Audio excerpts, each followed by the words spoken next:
Buti naman at nakapunta pala ako dito ngayon. Opo. Nag-chat po baga ako nung kahapon po sa inyo. So, kababasa ko lang yung chat mo na Opo. 2 araw ka na palang hindi nakakapasok. Opo. Kasi wala pong pambaon ay. Ang pambaho. Pasensya ka na ha at ngayon lang ako nakapunta kasi nung nakaraan kasi medyo busy ako sa trabaho.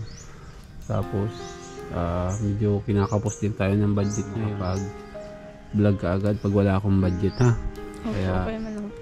pasensya ka na Nika. Ngayon ang pasok mo? Ano po, alauna po. 1 PM. Pero papasok ka hindi? Hindi ko pa po alam pag may nahanap pong mautangan si mama. Pera. Pasok ka na ngayon. Bibigyan kita ng allowance para makapasok ka ngayon.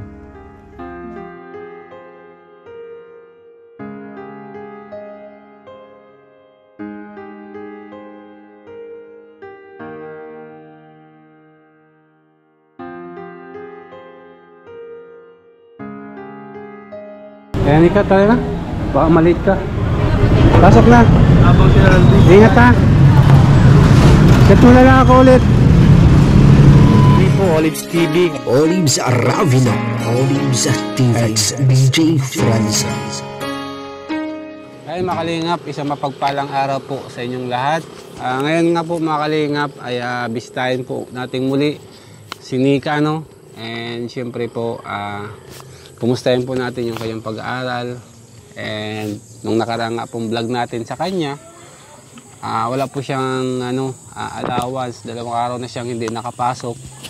Kaya ngayon po, dahil wala naman po tayong pasok, bisitahin ko pong muli para po bigyan po natin ng allowance. And mga kalingap, tara po at samahan niyo po ako. Ayan. Baka malas ka ha?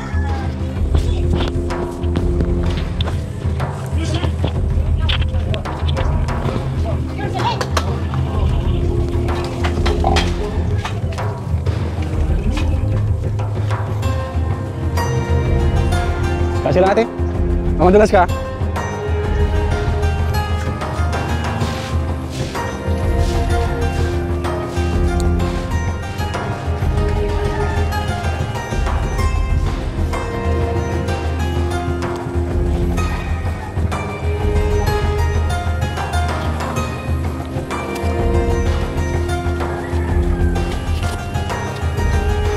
Naga po, grabe lang po. Sino siya agad? Diyan.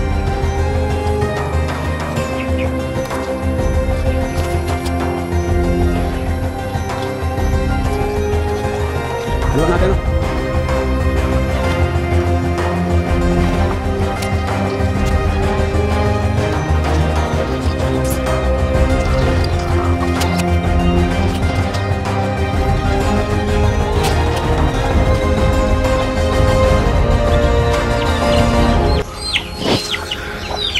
Tao po. Ayan. Kumusta na? Hindi ka na nag-absent? Hindi man po. Hindi na po ako nag-absent. Hindi ka nag-absent. Mayroon pa at ma-exam na ay. Oo. Kailangan pag ma-exam, talagang mag-review ka. Opo. Kasi para may isagot ka dun sa sa exam mo. Tapos talagang pag nag-aaral talaga kailangan nakikinig ka rin sa sa lecture. Oo po. Kasi minsan pa nakinig ka kasi ma-absorb mo 'yan.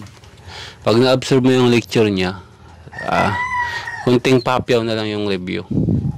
Minsan po mahirap man din may yung mga discuss. Iba-iba kasing subject talaga. Opo, iba-iba din teacher. Hindi lang naman isang subject 'yan. Kung isang subject lang kasi madali lang pukusan. Pero ako sa math talaga, pagdating sa math talagang wala na yan, di ko na iniintindi talaga pagdating sa math. Kasi ang hirap mag-compute sa utak. Oo nga po. Mahirap pabulin yung mathematics. Mahirap pati ng math talaga. Kailan yung exam niyo? Ngayong pong week. Ngayong week. Ngayon, Merkulis. Hanggang na po yung hanggang Friday, Sabado. Grabe, sige. Ano naman pag-review mo? Sa cellphone kasi. Sipag-sipagan mo para may maisagot ka sa exam. Mahirap magparaan Dito. Memorize, ano? Opo. Marami Ilang po subject ba yung ano mo ngayon? 7 po ata yung 7. 7? Alternate po lang po. Alternate. Opo, ang pag schedule. Hmm. Ayun. Tapos yung... Mag-ano na pala kayo? Mag-sim break? Kailan na sim break? Baka po December. December? Opo. December o November? November po mga final. Ano pa kami exam. Pre-final pa lang po ngayon. Pre-final pa lang kayo ngayon? Opo. Yung mga sim break nyo yan, ang alam kong sim break kasi ano yan eh, October o November. Oo nga po. Nauuna naman po kami. Oo na kayo? Opo. Yung iba po kasi pa lang tapos pa lang sa midterm. Kayo pre-finals na. Opo. Sunod yung finals. Isang buwan pa. Mga sim break nyo pala yan, mga ano, Baka December na po. November or this first week ng December. Kasi po mga kalingap, kapag nag-sim break sila, ibig sabihin, another ano naman yun, another tuition na naman. Kasi sa second semester, mag-i-enroll na naman siya. Ay malapit na po, October na ngayon. So, mga first week ng December, sim break na yan. Sa next na ano, mag-i-enroll ka na, ano? Opo, enroll na naman. So, ayun mga kalingap, yung ano naman natin, pag-ahandaan yung enrollment ni Nika sa second sem, ano? Ayan. Grabe, basta Nika, tuloy-tuloy lang kasi may awa man si Lord. Opo. Alam mo naman baga kung minsan ay may nadating na lang mga unexpected blessings para sa pag-aaral mo. Ayan, basta ano lang, tuloy lang sa pangarap hanggat tuloy-tuloy yung channel natin. Baka magtuloy-tuloy naman yung blessing sa'yo. Basta focus ka lang sa pag-aaral. And sa allowance naman, ayan, sisikapin kong weekly makapunta dito sa'yo. Opo. Para kahit pa paano na-update kita kung nakakapasok ka o hindi. Kung may baon ka pa o wala, ano. Ayan. Para at least monitor po natin mga kalingap yung ano niya, yung pagpasok niya weekly. Sisikapin ko po na weekly or every 2 weeks na mabisita siya, ano. And ayan, para ma-update po natin yung ano, yung pag-aaral niya, yung sa ano niya, sa pamasahe niya, and sa baon niya, ano. Sikapin po natin mga kalingap na ano, sana ay magtuloy-tuloy po yung channel natin na umangat-angat yung views natin para kahit paano po mas makatulong yun, ano, mas makatulong yung kay Nika kasi sa views malaking tulong po yan kapag mataas yung views natin, nakakapag-earn ng revenue sa YouTube. Pero pag wala pong views yan, pag nag-less than 20k, wala po yan, panggasolina lang po yan mga kalingap, ano. Dito nga pala ako para at least may blessings po kasi si Nika mga kalingap, ano. Yung last vlog namin, ayan, grabe, may blessings po siya ngayon, kaya bibigyan po natin siya ng allowance, ano po, para at least ay, kasi sa isang buwan, magkano ba allowance mo sa isang buwan? Ay, hindi ko po alam. Sa 1 week po kasi ay kulang po ang 500 sa 1 week. Kasi ang 1 week, ang weekly mo, kailangan may allowance kang mga 1,000, ano? Opo. 1,000 or 1,500 kasama ng foods mo, ano? Opo. Kasi kung ang pamasahe may 100, 6 days yung pasok mo, di ba? O sa 6 days po, sa pamasahe niya lang, 600 na yung allowance niya weekly. Pamasahe lang yun. Ay di pa kasama yung foods niya. Kaya kung dodoble mo yun, 100 sa foods, 100 sa pamasahe, so mga 1,200 weekly dapat na allowance mo, ano? Opo. O, yan po yung ano natin guys, kailangan ma-maintain yung kahit pa paano makapag-vlog tayo and makapagbigay tayo ng 1,200 weekly sa kanya or 1,500 kasi kung minsan may mga expenses din naman, di ba, may mga binabayaran din naman kayo na ano, mga binibili lang naman kasi at least additional na pandagdag sa kanya yon sa ano, sa allowance niya. So ayun mga kalingap, bigyan po natin ng allowance si Nika, ano, para po hindi na siya mag-absent Kasi ayan, pag walang allowance si Nika, walang pamasahe, hindi napasok. Kasi mahirap pong lakarin mga kalingap. Ano? Sobrang layo po nito doon sa school nila. So, hindi po talaga pwedeng lakarin yun. Ano? Unless na maglakad siya, maggising siya ng madaling araw, mga alas 4, para at least makarating siya doon sa school niya ng alas 8. Kasi malayo po yan, no? So, ngayon mga kalingap, bigyan natin si Nika ng, ng allowance po, Ayan. Salamat po sa ating buting sponsor na tumutulong po kay Nika. Ayan, maraming salamat. So, ayan Nika, bigyan po natin si Nika ng allowance guys na 6,000. Tapos na itong 1 month. Opo. Ayan, 1, 2, 3, 4, 5, 6. Allowance si Nika ng 1 month, siguro 1 month. Kasya sa'yo yan 1 month. Sobra pa po to. Budgetin mo na lang para at least kung may mga extra ang gastusan, bayaran mo. Opo, may mga bayaran din po. Basta inform mo na lang din ako kung kung may mga bayaran ka para at least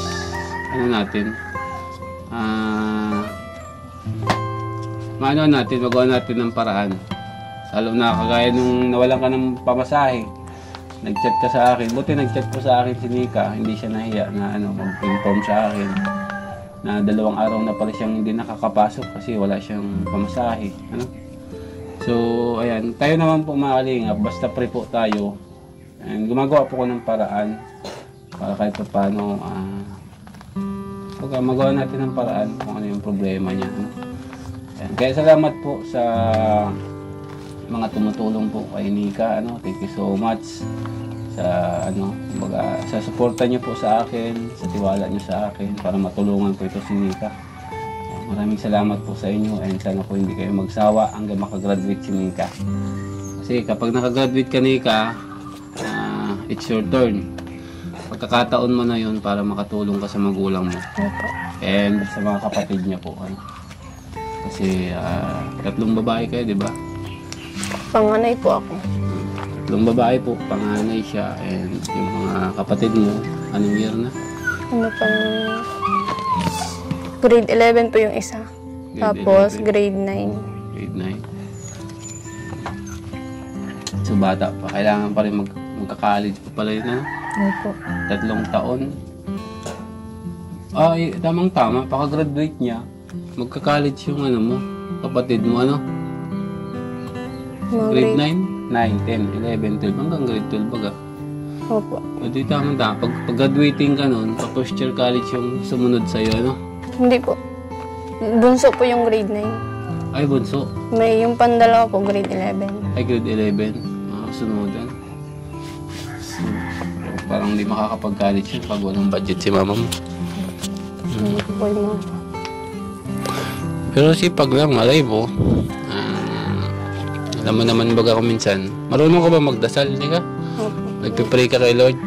May subject nga po kami ganun Na Dasal po. Tapos na-memorize ng mga dasal.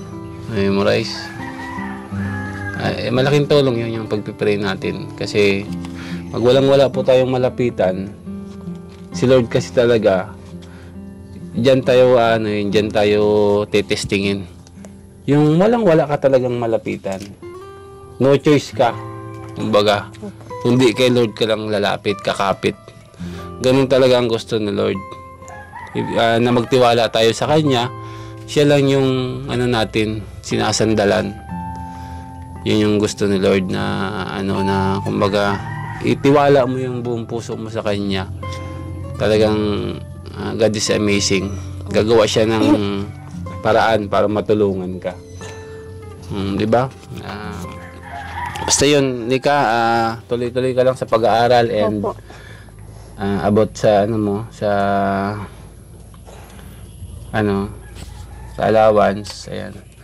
Magawa na lang natin ng paraan, ha? At may mga buting sponsor naman tayo na tutulong. Basta makapag-vlog tayo. Kasi pag hindi po ako nakakapag-vlog kay Nika, wala po talaga. Eh, kailangan po nakakapag-update ako sa kanya. Kahit pa paano na supervise siya ng mga tumutulong po sa kanya. Ano po.